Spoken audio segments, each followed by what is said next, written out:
कितने गहरे संकेत हैं परमात्मा के। और इन लोगों ने सतगुरु का जन्मदिन मना दिया, और इससे भी बढ़िया, इससे भी घटिया कर्म इन्होंने और कर डाला संगत में। गुरु को मानुष साबित करते हुए, परमात्मा को मानुष साबित करते हुए। देखो पुण्यात्माओं, क्योंकि ये सतगुरु को परमात्मा नहीं मान पाए, सतगुरु रामपाल जी महाराज जी को भगवान नहीं मान पाए, और इन्होंने कितनी बड़ी महागलती कर डाली। दुनिया को मौका दे दिया ये बोलने के लिए कि तुम एक तरफ तो अपने गुरु को भगवान कहते हो। अरे भगवान को अंग्रेजी नहीं आती क्या? परमात्मा को तो सारी भाषाएं आती हैं। ये तो जगत वाले भी जानते हैं कि जो परमेश्वर है, जो परम पिता है, वो तो पशु पक्षियों तक की भाषा का जानता है, उनके मन की बात को जानता है। जो बोलते नहीं, दिमाग में नहीं आई उससे पहले की उन भाषाओं को जानता है कि ये क्या सोचेगा, क्या बोलेगा। वो होता है परमेश्वर, अंतर्यामी। इन्होंने क्या किया पुण्यात्माओं, सतगुरु रामपाल जी महाराज जी को आम मानुष समझते हुए इन्होंने गुरु जी के सत्संगों का, कि भाई जो विदेशी लोग हैं उधर से भी पैसा आए, उधर से भी दान आए, तो विदेशी लोग तो कैसे समझेंगे अंग्रेज लोग, क्योंकि गुरुजी तो हिंदी में सत्संग करते हैं। तो इन्होंने एक नया तरीका निकाल लिया। इन्होंने गुरुजी के सत्संगों को अंग्रेजी में डबिंग कर दिया, यानी होठ तो गुरुजी के हिल रहे हैं और अंग्रेजी में कोई और बोल रहा है, और परमेश्वर के विधान को भूल गए। पुण्यात्माओं, परमात्मा कहते हैं कि सतगुरु के मुख से निकले वचनों से, क्योंकि हमारे कुछ पाप कर्म ऐसे होते हैं वो गुरुजी के वाणियों से ही कटते हैं। तो पुण्यात्माओं, पता नहीं किस नशेड़ी, किस शराबी व्यक्ति की आवाज को उस कबीर साहिब की आवाज के ऊपर फिट कर रखा है। सोचो इन्होंने गुरुजी को क्या माना है, पहले सुनिए और फिर आगे गुरुजी क्या कह रहे हैं। आपको गुरुजी का वीडियो सुनाएंगे। गुरुजी कह रहे हैं, क्या ये दास अंग्रेजी नहीं जानता? क्या ये दास अंग्रेजी नहीं जानता? लेकिन अंग्रेजी बोल के सुनाऊंगा किसको? तो पुण्यात्माओं, फिर क्या सुनने को बाकी रह गया? और सुनिए इनका ये मनवस आचरण। Is in human form. Holy Vedas have told us that Almighty is present on the third level of the Dhyu Lok, which means illuminated Lok in human and is visible like a king and comes from that Lok to meet such souls here. So who have क्या मैं अंग्रेजी नहीं जानता? लेकिन उस English को बोलकर मैं समझाऊंगा किसने? अगर मैं अंग्रेजी बोल लूं और सामने वाले बैठे वो हमारे गांव के देसी, तो उस अंग्रेजी का क्या यूज बकवाद करने का? उन्हीं की लैंग्वेज में समझाया जा तो जल्दी समझेंगे। उसका यही रिजल्ट हुआ है कि अपनी वोकल लैंग्वेज में ये ज्ञान दिया, आज ये सब समझ गए और शिक्षित हैं, पढ़ के सुना दिया, आपको दिखा दिया, प्रोजेक्टर लगवा दिया भगवान ने आपके लिए, तो 2 मिनट में समझ में आ गया। गुरु यानी टीचर जान सकता। पुण्यात्माओं, और क्या बाकी रह गया? इन्होंने गुरु को मानुष जान के गुरु जी के ऊपर अंग्रेजी भाषा सेट कर दी। इन्होंने जग जाहिर कर दिया। पुण्यात्माओं, आने वाली पीढ़ियों के लिए एग्जाम्पल बन गया कि गुरु जी के परिवार वाले, गुरु जी के रिश्तेदार, वो मैनेजमेंट, वो गुरु को कभी गुरु नहीं मान पाया, कभी नहीं पहचान पाया। और आगे परमेश्वर खुद कह रहे, क्या मैं अंग्रेजी नहीं जानता? लेकिन अंग्रेजी बोल के सुनाऊंगा किसको? इसका मतलब जब अंग्रेजी में सत्संग करने का समय आएगा तो परमेश्वर अंग्रेजी में भी करेंगे। जब चाइनीज भाषा में सत्संग करने का समय आएगा तो परमात्मा चाइनीज में भी करेंगे। वो उनकी मौज है। और वरना परमेश्वर ने ऐसी ऐसी एप्लीकेशन बनवा दी, परमात्मा ने ये विज्ञान दे दी, आप बोलोगे हिंदी निकलेगी चाइनीज, बोलोगे अंग्रेजी निकलेगी चाइनीज। जैसे आजकल ट्रांसलेट आती है ना गूगल में, आप हिंदी लिखो, एक क्लिक मारो, तुरंत उसका अंग्रेजी बन जाएगी, उसकी उर्दू बन जाएगी। अरे तो परमेश्वर दया करेंगे, ऐसी एप्लीकेशन बना देगा परमात्मा इन वैज्ञानिकों के माध्यम से। अरे बोलोगे अंग्रेजी में निकलेगी हिंदी माइक में, बोलोगे हिंदी निकलेगी चाइनीज माइक में, जो भाषा सेलेक्ट करोगे वही बोली जाएगी। परमात्मा इनको सबर नहीं था, इनको तो धन लूटना था, माया लूटनी थी गुरु की आड़ में। आगे देखो परमेश्वर क्या कह रहे कि गुरु कौन होता है। गुरु जी स्पष्ट कर रहे हैं कि गुरु परमात्मा होता है और कोई गुरु हो ही नहीं सकता।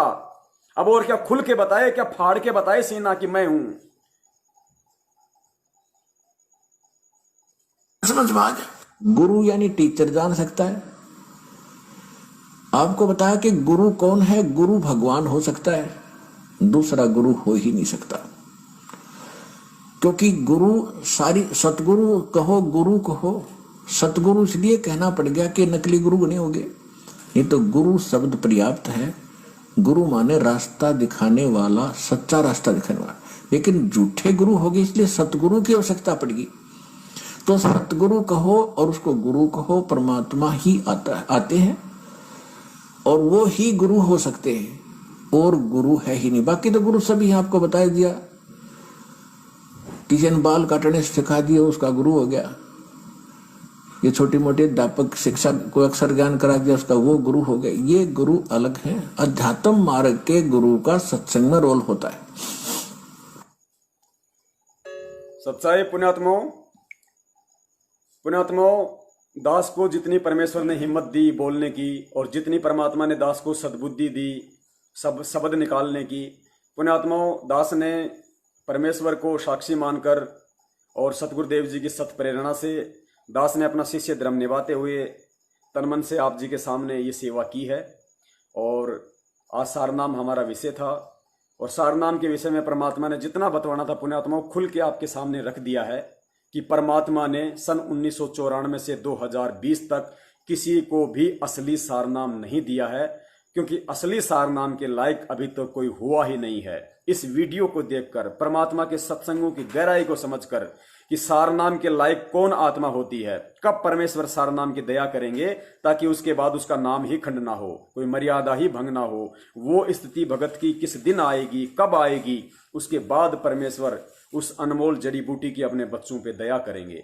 और पुण्यात्माओं बहुत सारे भगत भाई हैं जिनको जैसे जो कहते हैं कि वे सारनाम मिला हुआ है, तो पुण्यात्माओं इन मनवस लोगों को छोड़ के, इन गुंडों को छोड़कर जो अन्य आत्माएं हैं जिनको सतगुरु रामपाल जी महाराज जी ने अपने मुख कमल से दिया, चाहे कुछ भी दिया हो, पुण्यात्माओं ये भक्ति विश्वास की है।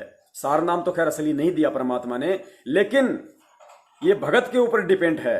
अगर भगत है वास्तव में तो पुण्यात्माओं गुरु ने चाहे आपको कुछ भी शब्द दे दिया सारनाम के नाम पर, सारनाम कहकर, चाहे आपको चोर चोर चोर ये 3 शब्द दे दिए, लेकिन आप शिष्य हैं। आपके लिए यदि आपने गुरु को परमात्मा माना है तो आपके लिए आपके गुरु के द्वारा दिए गए वो 3 शब्द या 4 शब्द, चोर चोर चोर, कुछ भी आपके लिए असली सारनाम है। क्योंकि भक्ति विश्वास की है। विश्वास के बल पे मीरा ने पत्थर में भगवान प्रकट कर दिया था। हमें तो जीता जागता भगवान मिला हुआ कबीर भगवान। ये विश्वास की भक्ति पुण्यात्माओं, परमात्मा यही रिहर्सल कर रहा था कि देखता हूं ये सारनाम के योग्य हुए हैं या नहीं हुए हैं। परमेश्वर को तो पहले से पता था ये कितने योग्य हैं, लेकिन इन नालायकों के जरिए इनको नकली सारनाम की पुंगी पकड़ाकर और इनका आचरण दिखाकर, इनके घटिया कुकर्म दिखाकर उस परमात्मा ने आप और हम आत्माओं को सचेत करना था, चेताना था कि भाई सारनाम के लिए ज्यादा जल्दबाजी ना करना। सारनाम उस दिन दूंगा जिस दिन मैं समझूंगा कि तू योग्य हो गया। मैं सारनाम देने का अधिकारी हूं, तू केवल प्रार्थना करते रहने का अधिकारी है। और सारनाम उस दिन दूंगा जिस दिन तू योग्य हो जाएगा। तो पुण्यात्माओं, परमेश्वर की दया से दास की सेवा पूरी हुई। और आप सभी भाई बहनों की देखो ये जिम्मेदारी बनती है। आज हमारा बाप जेल में है और हमारे बाप को जेल में करवाने के पीछे वो तो समर्थ है, अंतर्यामी है, लेकिन खेल खेलता है पुण्यात्माओं हम नीचों की आंखें खोलने के लिए। तो आज अगर हमारा बाप जेल में है तो हम सब भाई बहनों की क्या जिम्मेदारी है? हमारे बाप को जेल भेजने वालों की हमने गुलामी करनी है, या फिर हमने ये सत्य जनमानुष के सामने रखना है, पूरी दुनिया के सामने रखना है? क्योंकि पूरी दुनिया परमात्मा का बच्चा है। सबको मालूम होना चाहिए कि परमात्मा कौन है और परमात्मा के साथ में किन लोगों ने उनको मानुष समझ के उनके साथ में ऐसी घटिया हरकतें की हैं। तो ये संदेशा दास अपनी सेवा में बिल्कुल भी चूक नहीं करेगा। दास की चाहे जान चली जाए, चाहे गर्दन उड़ा दे कोई, दास तो अंतिम समय तक, जब तक सतगुरुदेव जी नहीं आ जाएंगे, ये सेवा इसी तरीके से चालू रहेगी। और जिस भाई ने करनी है तो शौक से करे, अपने लिए करेगा। जिसने नहीं करनी है, जिसको डर है, जिसको भय है कि मैनेजमेंट मुझे पीटेगा, मुझे ऐसा करेगा, वैसा करेगा, लोग मुझे क्या कहेंगे, तो गुरुदेव कहते हैं भैया अगले जन्म में जब गधा बन के कुम्हार के बोरे ढोएगा तब तुझे लोग क्या कहेंगे। बंदी छोड़। सतगुरु रामपाल जी महाराज की जय हो। सत साहेब।